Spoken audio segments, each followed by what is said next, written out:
I was just explaining how I started to get on this gratitude practice thing of mine. And it started with a church activity we were trying to get other people to do. So the funny part of it for me is that I was the one that ended up falling hardest into the practice when I invited the other people to do it. So I prepared it, and then I think it was a few days after we started talking to people about it, I woke up one morning with this thought, why don't I'll just do it on Facebook, and why don't I do oh heck, I'm American, why don't I do a bridge between 2 Thanksgivings? That'd be fun. And I decided to do that one morning. So one morning I said, I'm grateful for my little house here by the St. Lawrence that keeps me and my cats and my children safe. And I'm grateful for that. And it kind of landed into my Facebook space with this interesting, and all of these responses came from people. And it was a totally new energy that I experienced, at least in the Facebook space. That's how it started. So in 2017. Wow. And so you're still doing this. So what does it look like? Not you're still, that sounded wrong. You're still doing this. This is a practice that you have stuck with, which is pretty remarkable, because many of us do something for a bit and then it falls to the wayside and we try something new. I see some nods. Good, I'm not the only one. So what kept you with it? And also, what does your practice look like right now? Well, yeah, it's interesting. You think about putting effort into something to try to make it happen. And so I guess the beginning of any practice is the repetition of it. And it's sort of, you fall into the repetition of it, whatever it is that you're doing. So that beginning part between the 2 Thanksgivings, I think was sort of starting to rewire the pathways in my brain to sort of get the practice into place. And then what I noticed, and that's something I've spoken to Asha about at length, is that once it was in place, and especially over time, it started to be the thing that would carry me. It wasn't like I was trying to achieve it. It's that I would sort of fall into it. It would sort of welcome me into it, and it started to be the thing that would help me back, if you will. It wasn't something I was trying to do. It was sort of doing something for me. Wow, that's that makes sense. Pretty profound. And yeah. Martha, you should tell them about how the photography came into it, because that's such a lovely part of it now. It is. That's true. Well, there was the first year I got to 365 days, and then I thought, well, and I felt profoundly sort of changed by it. And I thought, well, what does one do? And then it was sort of, ooh, I don't want to turn this into something performative. It's a practice, but here I am. So I tried to stop. And during the time that I tried to stop, I started taking more pictures, and I started just looking for beautiful things. And so there's about a 10-day gap, maybe I have to count them, maybe a 3-week gap, when it's just pictures with no subtitles or anything to it. And then I realized there was one day when there was a sunset that I could not drive past. So I pulled over to the side of the road and I ran out and I took a picture of it. And then I said, well, wait a minute, I can do this every day if I want on Facebook. It's my Facebook page. And so I put it out there, and it just, something in me said, so yes, to go back and do that again. And then the next year, I think, is where the photography started taking on a life of its own. Sort of the photography became the gratitude. And I now, in this 4th year of it, it's really become something that surprises me every time by what shows up in the photography. I can't quite predict what comes. So, yeah. And maybe I should have asked that question at the very beginning, but when you say gratitude, what does that mean to you? I don't want to ask for like dictionary definition, but what are you trying to express? I think, to go back to Brother David in an interview that he did on the show On Being with Krista Tippett, he talks about how there's the feeling of beholding whatever it is that you see that resonates with something inside you. And if you stay with it long enough, and you let it sort of take over you, it fills you, it fills you, it fills you. And the gratitude is when it has to come out somewhere. And I think I understand now why people break into song, people break into dance, and I guess I break into gratitude. And I break into wanting, like, the words come out that I don't predict, and pictures come that I don't predict. It just has to, it wells, it fills me up, and it comes out. And so for me, gratitude, I guess, is that it's sometimes that expression that takes you over. And sometimes it's also, you have to, on days that are more difficult and it doesn't overtake you, that's where the falling back into the practice helps, because it's a space that the body knows. This is the space where we settle into letting it show itself. And sometimes that's where huge gratitude for a glass of cold water comes in, or for the breeze, or for something that you can feel with your senses. And then you get a positive feedback loop, because you've met it there, and it's shown itself to you again. So there's kind of, I guess there's two ways that it shows, more than two ways, but those specific two ways that happened to me with it, I guess. Wow. Okay. I just want to dictionary definition at all. No, it's not. No, it's lovely, but I thank you for that. Thank you for getting us beyond that. Yeah. And just a reminder, if people have questions, please raise your hand, or or you. And if you're not comfortable, you can also type it in the chat. So, but I'm curious: is gratitude and giving thanks or saying thanks the same, or is it different? Good question. What do you people think? Gratitude and giving thanks. Tell me, Shaheen. Yeah, gratitude is actually a feeling, like you said, it overwhelms you.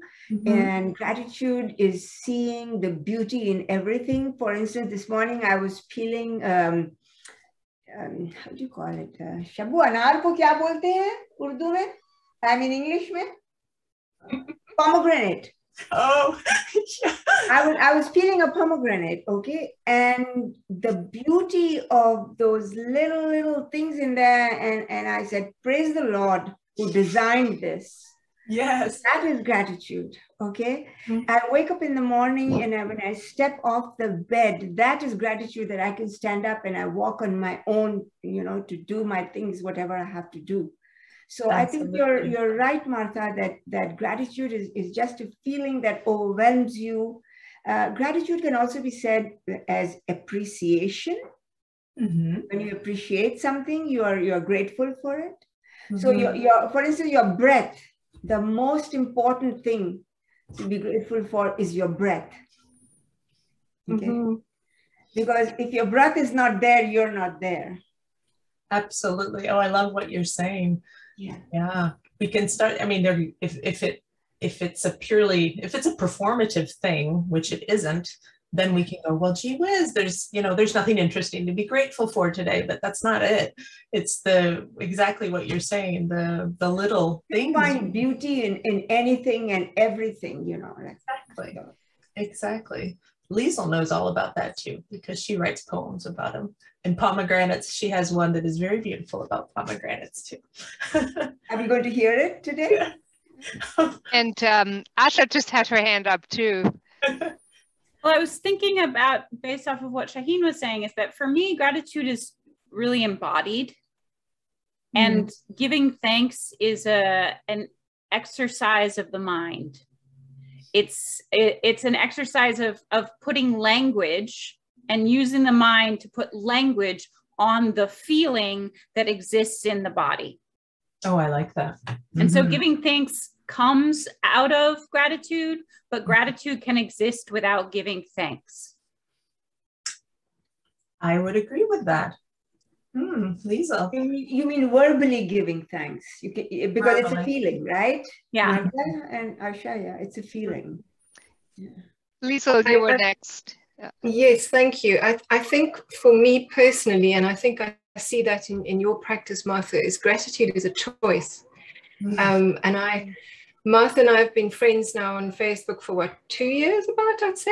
It's been about 2 years. And her feed is an absolute delight because you have this, I mean, we're in the midst of this pandemic, and I don't want to talk about that, but there's just so much. Each time I open my news feed, I'm almost assaulted with all these fragmented thoughts of all the people that are on my friends list. And obviously, these are all very real things to them. But we also run the risk of getting completely drawn into each thing. And it definitely has the power to change the way you see your world. If all you've seen today is this ouchy, hard bit of people's fragments, and then you have Martha coming in with, whoop, here's a leaf. Look how beautiful is this leaf? And I'm like, oh, look at this leaf. And it's not like we don't have leaves in Scotland. We have lots of them. But it's the fact that somebody has stepped out of the narrative and has said, here, in this little moment, I'm going to hold up this piece of beauty. And we all have a choice to go, oh, look at this beautiful leaf, and just stay with that for a bit or not. And it's a very, very powerful thing. And I love your news feed. I love it. All your leaves and your sunsets and your water drops and I think they're all gorgeous. Oh, thank you. And you make my feed so much better too. Thank I mean, you name something, Facebook, you know, social media in general, and we're all hearing so much about it all the time, about what it does to our mental health or what it does not. And leading up to this gratitude practice, I will admit I was a much more fearful person in a general sense. I would say part of the healing that gratitude has been for me is by making that repetitive choice, Liesl, it has rewired a part of my brain that would habitually choose fear. And so I would go into Facebook going, oh, what am I going to find? What horrible thing are they going to show me? And I was simultaneously missing my friends because I've lived around the world and I have friends everywhere and I love them. And then being afraid to go in. I know, especially when they're around the time when there was the mass shooting in Paris where we used to live, I couldn't even bear going into my feed, and yet being together was an important thing to do. So somehow that, you know, the thing, if you can't, that you should be the change. I guess I didn't realize I was being the change, but I was being a leaf. I like that, a leaf, a feather. I can't change it all, but I can float past you. And that holding, I think I told that to Asha too, like that you can actually have both the really awfulness and the gratitude, and they can sit there together, and they both actually belong in our existence. And I think, to go to the positivity thing you were talking about earlier, Ellie, I think I, in many ways, was raised to always keep the smile on and to be happy. And I've realized I cry more, which seems impossible because I cried a lot anyhow, but I cry more after this gratitude practice. You know, beauty makes me cry, and the news makes me cry, but it's okay to cry for both. And no matter how awful the news feed, and that's the thing, was, you know, no matter the day, you can still go out and find something. And I think before the practice, I felt like I felt guilty expressing gratitude on a day when there'd been a school shooting. How could I be grateful for something today? And then I realized, but you must somehow, if you're grateful for your breath, Shaheen, like I got up today, and that's when it really started to get to really resonate deeply in me in ways I hadn't expected. Yeah, Asha. Martha, can you talk a little bit about the integrity piece with this? Yes, because I think that that's such a beautiful thing that you articulated so beautifully in our conversation about sort of how you approached keeping the whole thing from becoming performative and staying really in your integrity with it. I'm glad you asked. Asha's thing is integrity, and I love Asha's work too. So I didn't really make that connection until I ran into you in the digital world, actually. But what I realized about integrity is that by committing to a practice, you're already, if it's a public practice, and my page is not completely public, I want to at least know the people that are on my page. So yeah, but still, it's a lot of people. That to do that again and again, you're actually, you need to be in your integrity, because otherwise it becomes something tasteless and awful. And that was never its point. So what I discovered was going to that place again and again and again every day, knowing that at some point on that day, I would express publicly something I was grateful for. It made me be on the lookout for the feathers and the leaves and the beauty and the things, but especially it made me every day sink into this feeling of, is this true? Like, is this true, what I'm about to share? And the practice, so I guess it's like a secondary practice layered on top of it, is the practice of, is this true? And so by publicly putting out a truth leaf every day into the world, it hones the ability to sense inside whether I'm speaking truth. And so then I could feel in other areas of my life, like sinking into the same place. Is this true? So even if it wasn't a gratitude practice, it's ways I speak with people, things I do. My body now recognizes the feeling of sinking into a place of integrity that says, yes, this is true. And there have been times when I typed something and then I got to the end and asked the question, is this true? And then something in me said, that's not quite true, is it? And so I would delete it and wait. Which teaches patience too, just sort of the fact that there's always something to be grateful for, always. And very often, Shaheen, it was my breath, especially during COVID, during those, I should go back and count how many times I would end with, and I'm grateful for my breath, I'm grateful for my health, I'm grateful that I can walk, that I had friends in the hospital and whatever, I can get out of my bed and I can walk down to the kitchen and I can pour my own glass of water. It's like breathtaking, right? Which to me leads me back to the sort of difference between thanks and gratitude. Because to me, it's almost like one is an individual action and gratitude is sort of an attitude, or I don't want to say a lifestyle, but a practice.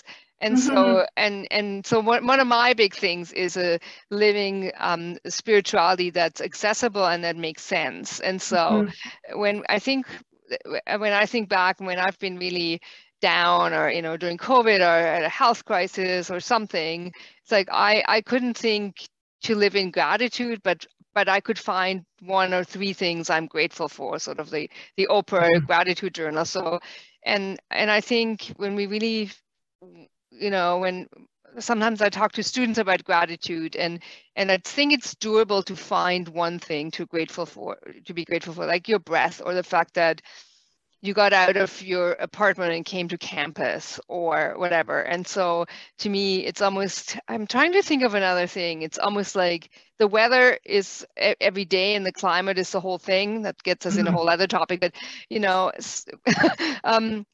but that to me is sort of one of the connections. And so I can start with being thankful, or saying thanks, and then that leads to, if I do that regularly, and sometimes it is, I don't say it's forced, but sometimes I just need to tell myself, like, can I think of one or two things today on this crappy day or this wonderful day, and then if I have, it was such a beautiful day, let me name something. On this hard day, was there something that was good? And then that leads to sort of that attitude. That's sort of where I'm coming from. I don't know, do others relate? Does it make sense?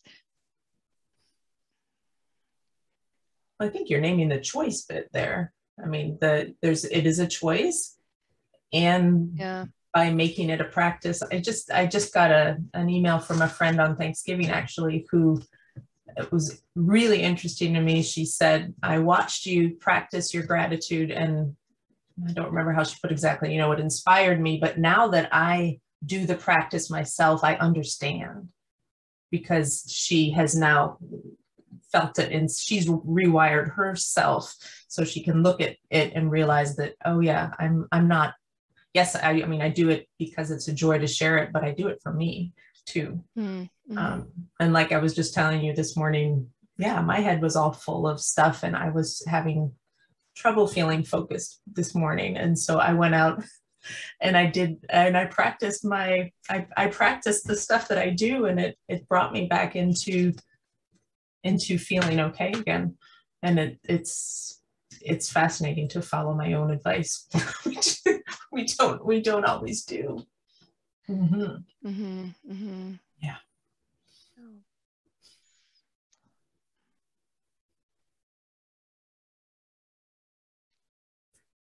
Would you like to see where I went? Yeah, sure. I also just want to give people space to think. There's so much richness in the conversation. So I just want to make sure we take time. And Christina, I think you had your hand up earlier and now again, if I see. Yeah, I was sitting at my desk. I just moved over to the other area so I could talk because I don't want to disturb the others. But I just wanted to say, I agree with all of you. You're all, different ways of looking at gratitude. And, for me, I remember years ago, my friends who are Muslim, I was not born Muslim, but, I had become a Muslim, and they would tell me their story. And it sounded like one of those country Western songs where the dog died and the house burnt down and his lady left him. But, like everything's going wrong. And then they would say, praise God, alhamdulillah. And as a former Christian, I always said, praise God. But like when something good happened, but they were saying that when something like the laundry list of disasters had happened. And I'm like, why do you say that? And it just would make me laugh. Like, I thought it was funny. And my group of friends would, it wasn't just one woman, it was all of them. And they said, because we have to be grateful, even when something bad happens, because we know that something good could come of this, even if we learn something, or, the path has deviated and maybe it's not what we wanted, but something better is on this other path, So I learned from them to have that gratitude. And then I went through a dark period of my life, and that really helped me get through that period of saying, being grateful for the difficulty, being grateful for every day, for getting up in the morning, for my children, but also for the challenges, because, like they shared with me, it's like this challenge is gonna make me like become from the, lump of coal, a diamond, or, it's going to open up a door or window that I didn't expect. And I feel like that has stayed with me and really taught me a new way of choosing to be grateful in every moment. And it's been a real blessing for me. Yeah. Oh, wow. Thank you for sharing that. Brother David, he has this quote that I just go back to again and again, where he says, we can't necessarily be grateful for everything, but we can be grateful in every moment. And that, for me, it's, it kind of is jumping off from what you're saying there, that it's hard to be grateful for a war, or grateful for illness when we're right in the middle of it, but we can look out the hospital window and see the beautiful sunset while we're getting treatment. And there's those things. Yeah, it's what a beautiful reflection. Thank you, Christine. I think there is a deepening too. You've talked about that. All of us have talked about it, of the deepening of our lives, because there's sort of the attitude, don't worry, be happy, which again leads to that positivity. It'll all be okay, don't worry about it. Well, but I think gratitude really, it's also something where I have to stop. If I'm really want to be grateful, I actually have to stop and pause and just think, be aware. And I think that's a gift in itself. And then really, as you say, like that quote, really like that. I don't have to be grateful for everything, but to remember that there's always something that I really believe that there's always something that was good in the day, and that's maybe my attitude, or my optimism, or my, I don't know, your choice. Faith. Yeah, my choice too. Yeah. When the original gratitude practice that I mentioned that started this whole thing was again back to Brother David Steindl-Rast, who shortened it really simply and called it stop, look, go. And I think it's really an interesting thing, because if you stop and smell the flowers, well, what happens when you stop and smell the flowers? You stop, and then, wow, you're grateful for the perfume, you're grateful for the sun on your face, you're grateful there's a bee, you're grateful for the bees pollinating your flowers, and then it starts filling you up. And then when you go and you tell other people about it, or you take a picture of it and you post it to Instagram. But if you don't stop, you won't look. And if you don't look, then there's nothing to share. Mm-hmm. Which is my family's so patient with me, because I'm always stopping. All the time. Wow. So you've talked a lot about when I do my practice. I'd actually love to hear, what is it you do? Like, can you, not that this is the only practice or the best, but it's like, I'd love to hear, what does that actually look like every day? Well, it either is something that jumps out from nowhere in a little story with something just lovely with humanity. And then I'm known to pull over and pull out my phone and quickly type it up and throw it on Facebook, because it's welled up over and it has to be shared. Or like today, when my head was really full and sort of a lot on my mind, I push myself into it by going outside. And when I go outside, there's a way of practicing pretty much that flower thing I just described. Just slow down, walk, look, and then let yourself be drawn into what's out there. And every time it starts filling me up again, and I can breathe again, and I come home feeling new again, and probably post something about it later. So do you get up in the morning and sort of think about it? Do you get up and like sort of, I have a bit of a plan, oh, I'm out today I have to go out to get some groceries, so this is when I'll look for something? Or do you just let gratitude happen? Do you ever forget? Do you ever get to the end of the day like, oh, there was nothing, or I haven't been mindful of it?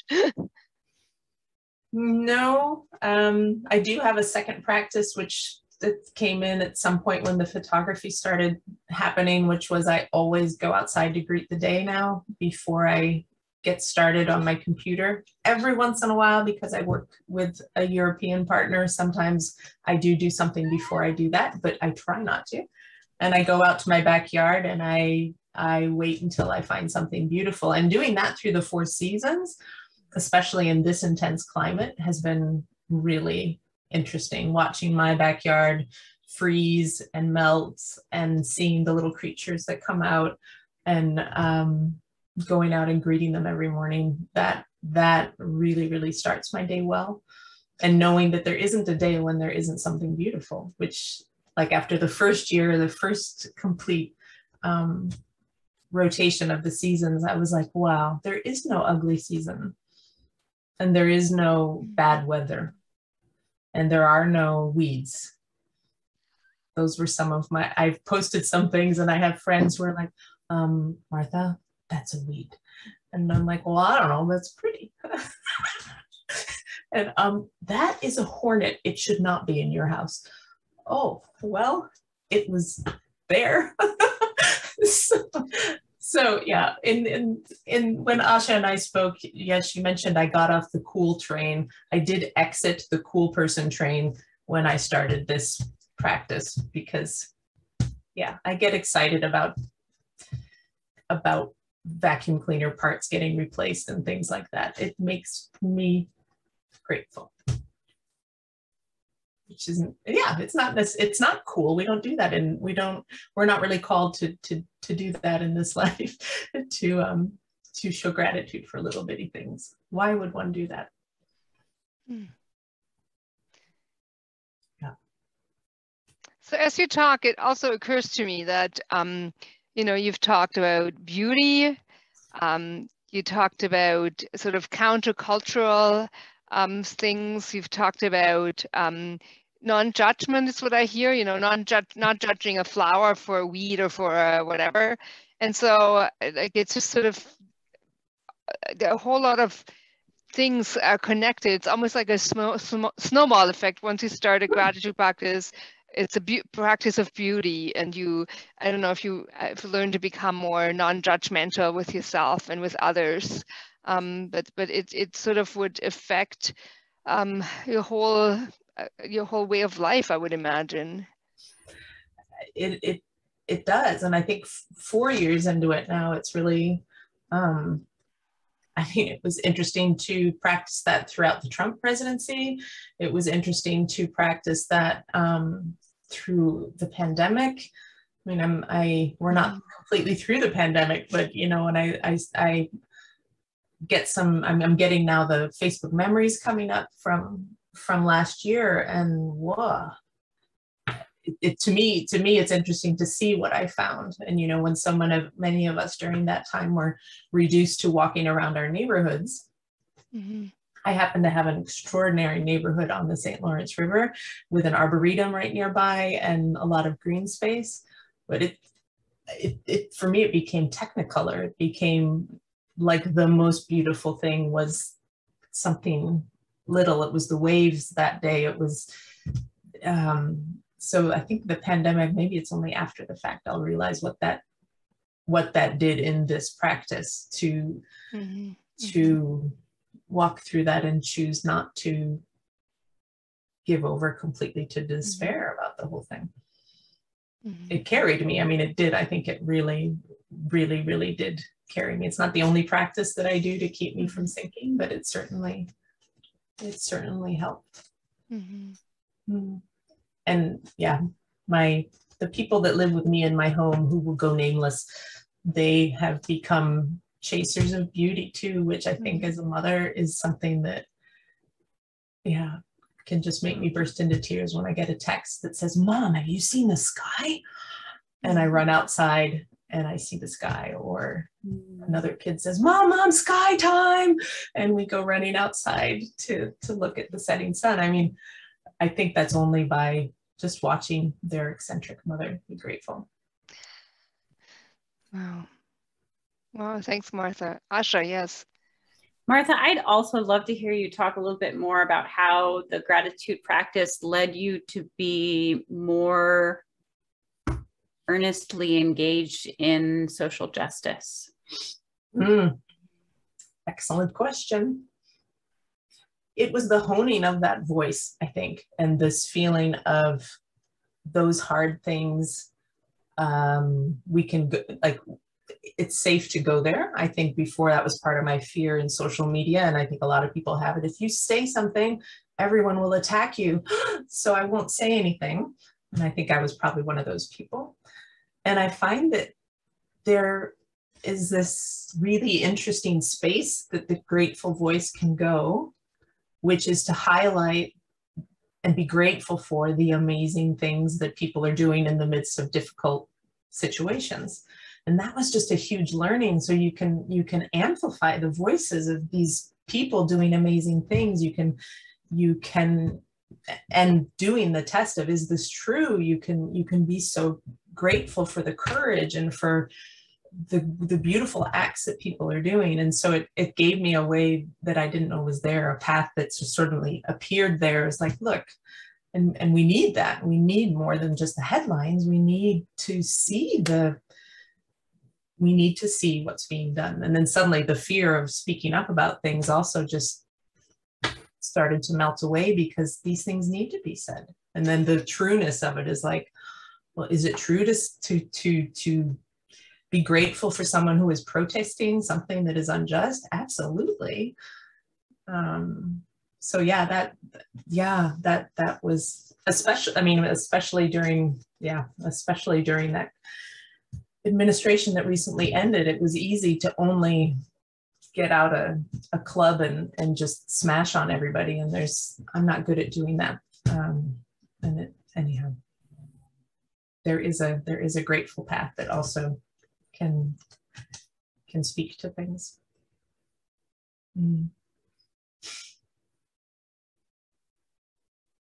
Surprising. Wow. I'm also reminded, one of my favorite quotes is Meister Eckhart, who was a mystic in the 13th century or something, Christian mystic in Europe. It's like if all we ever say is thanks, it is enough. And yet it leads to so much else. To, you know, so sometimes we think of mystics or of people who have a practice as very sort of introverted or just for ourselves folks. And I think what you really talk about is a real engagement with the world, to see the world around us. And actually, one question I had is, do you, like, most of the photos I've seen you post is nature, so the leaves and the lake, and I totally relate to that, because that's sort of my thing. I you know, I take a lot of photos too, and they're almost always of nature. But you know, but I love how you talk about extending it to, like, I've never seen a picture of someone demonstrating, or I'd love to see that picture of your vacuum cleaner parts, but it just sort of, it's really a practice that extends to all of life and every ordinary bit, in a way. Well, there's it makes me think, there's a song by the singer-songwriter Carrie Newcomer, who I absolutely adore, and it's called Every Little Bit of It, I think. And I love that, because I think it is every little bit of it. There is something we can be grateful for. And the other thing I think with the photography that surprised me was that I think the more you see through eyes of gratitude, your pictures reflect it. And I never had thought about that the loving gaze of your vacuum cleaner weirdly makes them, the pictures, they take on something that looks different. I compare them, like, I can see it, but I compare a picture I take now with a picture I took in 2016 or 2015. I mean, my camera's better, but it's a different lens. My lens is different. And that's an interesting, and so the people we look at and everything we look at, it's the same, but it's not. Surprised me. I didn't know that would, I didn't know any of this would happen, actually. And when my Facebook memory showed me just the other day, the first day that I did that, and I was holding a glass that said, my glass is half full, I think it was, or my glass is, I'll have to find it again. But anyhow, I had this glass, and I didn't know what I was doing. And I think that not knowing piece is also, I think the curiosity and not knowing are also pieces that have started to mean a lot to me. You just sort of wait and see what the day gives you, and then go, wow, thank you. Shaheen has her hand up. Yeah, so I think, Martha, your outlook changed. Things didn't change around you. It was your outlook that changed. Correct. Yeah. Correct. And it's a miraculous and surprising thing until you've walked through it. I certainly never thought that was like that it could be like that. And I feel that's a blessing. When your outlook changes, that's a blessing. And I'm also reminded of a journey. Sometimes, you know, had someone told you 4 years ago, 5 years ago, 4 years? 4. Anyway, 4 years ago, that you're going to do this for 4 years, maybe you would have, you know, stopped, or maybe would have freaked out. But just like, for me too, many journeys to start with a step, or like, I'll just do this for a bit, you know, I'll just do this, you know, this job for a bit, and it ends up being a long term, or just I'm gonna, you know, I'll go to the gym, I'll try this gym for a month and I'm still there. Or you know, it's not always a relationship that, like a marriage, where we say I'm going to do this till death do us part. But much of life is much more. But even a relationship is one day at a time. We see what it brings, we see what the gifts are. And then before we know it, it's a long-term thing. And I love that approach to life, to just take it one step at a time and see where it takes us, and see what gifts it brings, what challenges it brings. And maybe that's another, you know, a good question. Are there any challenges, anything you want to, you know, that you struggle with in this practice?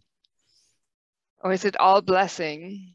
Well, I mean, on a day when it's difficult, it's a blessing because it waits for me, and it gives a container to my days, I guess. So on a day when it is just because life is hard sometimes, and it's just hard, it gives a place where I know I'm going to go there. So, okay, so you're there, your brain is exploding, it's been too much, whatever, you stop and find one thing that's true, and it catches me. Yeah, it keeps the, so the train, like in the cartoons where the train looks like it's just about to go off the tracks, it goes, but it brings it back, I think. Lovely. Yeah. Shaheen has her hand up. Yeah. I was saying that when somebody reaches that stage, everything is a blessing, whether it's good or bad. I feel that, so, because like you said, you find something that, okay, maybe for me, it is like, okay, well, God's in charge. And if this bad thing is happening to me, there must be a reason, must be trying to teach me something, So when you reach that stage, everything becomes a blessing. That's a very faithful thing to say. I'm not sure if I'm there, Shaheen. No, seriously. And I think back to a few years ago when I was struggling with some health issues. It wasn't a blessing, and it's still not a blessing. There were many blessings that came out of it. Or, I think of some of the... They always do, Ellie. They always do. Something good comes out of everything. Yeah, but that's different for me hard. than saying everything is a blessing. Like I just... Like if someone is sick or someone dies or right now COVID, like there have been many blessings out of COVID, and yet COVID itself, all I'm saying is I'm not there, and maybe I'm overthinking it. And what you're inviting us, Martha, is to really live into the practice and feel it, to respond with the heart rather than always with the head. That's an interesting thought. Yeah. I mean, I think someone I love dearly has told me recently, and I think this is where I sit with it, is that I don't know, I can't be grateful for everything, but I think now I pretty much am able to find a way to gratitude in every moment. And I know that it all matters. And that one is what this dear one told me. And to know that it all matters, I sort of sit with that, and I don't know how it matters. But whether you stop and you pick up that thing that you saw across the path, you don't know, but somehow it feels like the leaf, the feather, it all matters, that we're here right now, it matters. And apparently 4 years ago when I said, oh, I think I'll make a gratitude bridge between my two Thanksgivings, it mattered, but I didn't know. I can never know why it matters. So for some reason, that's where I sit with it, is that I don't think there is a time or place now where I wouldn't, with enough time and patience, be able to find something to be grateful for if it were just my breath, like Shaheen said. I hope. Lisa. I wanted to add in, just to add as well to what you were saying, Ellie, is that before I started writing full-time, I was a nurse. And although I live in Scotland, I'm from South Africa. And South Africa obviously has large impoverished areas. And I can remember many things in nursing that really humbled me. But one particular thing, I can remember standing in a clinic room with an elderly gentleman who had rheumatoid arthritis. And his joints were incredibly inflamed and very painful. And I was still a student nurse at that time, so I was very wise. I knew it all. And I can remember saying to this gentleman, who was at that stage as old as a grandfather to me, and I was very intentional. I really wanted to help him because I had all this knowledge, and here was this patient, and I was going to help him. And I said to him, you know what you need to do is you need to have a nice hot shower. Go and stand under a nice hot shower and let the water just ease over your joints. And this gentleman looked at me with all the humility in the world, and he said to me, sister, I don't even have running water. that I don't have hot water. I don't have running water. I don't have a shower. I have a bucket and cold water. And it was as if he'd thrown the water over my own head. Now, South Africa obviously has a massive history with apartheid, and there are lots and lots of layers of issues. And for me, as a young white woman standing with this gentleman who was an African gentleman, and it rammed me straight up to how privileged I really was. And it wasn't because I could go on holiday overseas. It wasn't because I had 3 cars. It wasn't because I had any of those things, because I had hot water.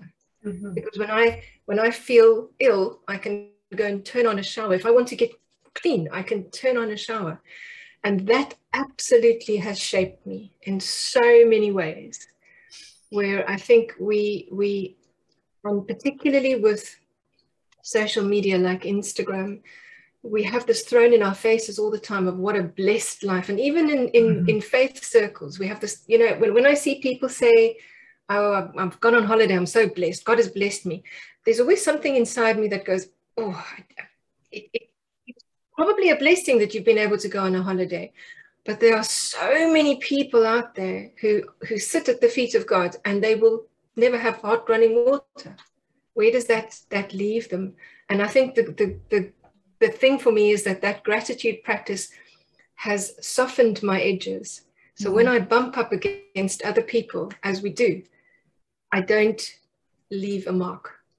And I hope that me bumping up against them will, in a small way, maybe they will look at their lives and go, oh, wow, and turn on the tap and look, water comes out.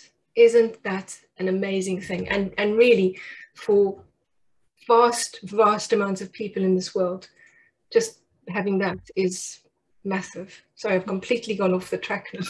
Oh, but thank you. That was so beautiful and so true. Oh.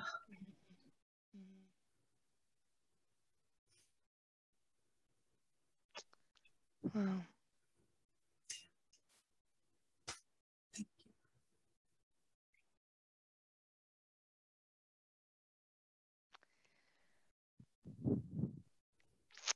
I don't want to, wow, that was very, thank you, Liesl, for that powerful story. And in part it's so powerful because I can relate to my own stories where I had just a very humbling and learning moment. And I think it's those pivotal moments that shape us as humans and that make us better humans. And then if we can add a practice or have a practice like gratitude that helps us make sense of this, we're richer for it. So the thing that comes to my mind is like, and I hear you speak of that so clearly too, Martha, is that, you know, it's not a competition. It's not, you know, it's not, am I more grateful for this? Am I better at my practice? Am I better because I have water or not? It's just, it is. And we stand there go like, wow, I hadn't thought of that, but it really, we live with it. All those practices encourage us to live with some humility. I like that sort of litmus test of truth for me, and I hope they enrich us all. So, yeah. Wow. I am aware of time. It's 3 o'clock, and we usually end by 3. And I want to honor that. But I also, Martha, you said you want to end with a gratitude practice. I don't know if you still want to do that or tell us about it, if people are still willing to stay with us for a couple of minutes. Well, you know, considering the depth to which Liesl just took us, I'm thinking of, what I'm thinking of is last year when I did a gratitude workshop, we did something at the end. We did a few different practices during the thing, but at the end we would together name something, if we wanted to, that we were grateful for in that moment, and together we would create a group gratitude expression. And I wonder if you would like to do that. We could perhaps put it in the chat. And then there's something special about, and I guess, you know, that is a perfect way to end it too, is sharing it. It multiplies it. And then to know that it's like, to know that it resonates with other, it grows, which makes it doubly beautiful and healing somehow. So I don't know, if we put it in the chat, we might find that, we might be able to experience that together for just a moment if you want to. So it could be what you're grateful about this hour, or what you're grateful about in this moment, this month, this season. And,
thank you, Ray.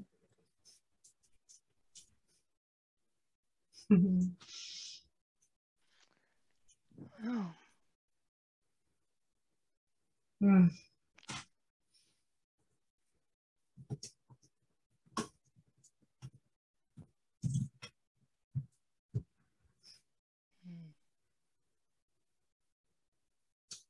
Thank you for this hour. What a lovely, lovely way to spend a Tuesday afternoon. Well, thank you so much, Randy. Well, where am I going? Thank you so much, Randy. Martha. Okay, let me start again. Thank you so much, Martha. I'm like deep in thought here, and I'm quite moved by our conversations. I can't even talk. So thank you so much. Thanks for the reflection. Thank you all for coming. Thank and you. Thank you all for coming. And I do have actually a handout that you prepared that I will send out to participants. And we're going to have another conversation cafe in 2 weeks, and a filmmaker is going to talk about his process and the ways he likes to tell stories, which vaguely connects to this. So I invite you to come back, whether you're connected to Concordia or not. But I really, really am grateful for this time, for the learning, the sharing, and knowing that there's kindred people, kindred spirits out there who live out of gratitude and thankfulness, because I think it actually together we can change this world. It's a big statement, but I actually really believe it. Thank you, Allie. Thank you, everyone, for being here. It was wonderful to meet you and see you again. Thank you. Bye. Bye, everyone. Thank you. Bye-bye. Thank you. Bye-bye.